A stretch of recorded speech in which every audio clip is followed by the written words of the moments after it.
سلام و احترامات دوستان عزیز، انشاءالله خوب و صحتمند و سرحال بوده باشین. سلامتی نصیبتان. دوستان عزیز، امروز هم می‌خوایم براتون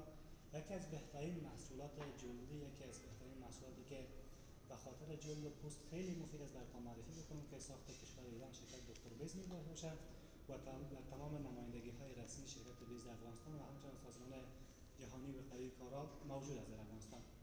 دوستان عزیز، خواص اساسی محصول که به نام روغن سبوس برنج دکتر بیز شناخته میشه، مرطوب کننده عمیق پوست است که اکثر افراد به خاطر مرطوب نبودن پوستشان دچار آکنه و لک بینا میشن که از جلوگیری میکنه و تقویت و بازسازی پوست است. محافظت در مقابل عوامل محیطی است که اکثر افراد به خاطر آفتاب، به خاطر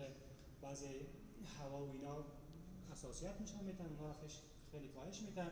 و کاهش التهابات پوستی است، ضد پیری یعنی جوانسازی میکنه و جلوگیری از سفیدی مو میکنه. اگر ما علمی خود شرط بکنیم جلوگیری از سفیدی مو داشته باشیم و نرم کننده و دراشت کننده موست که اکثر افراد موشان خیلی شخص میباشه یا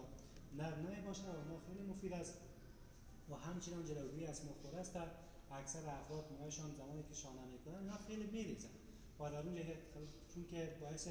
محکم سازی ریشه مو میشه خیلی مفید است و ضد حساسیت است. اکثر افرادی که با حساسیت های محیطی می داشته باشند به اونها مفید است و جلوگیری از ریشه مو میکنه و با بیماری های پوستی، مثلا کسی که دچار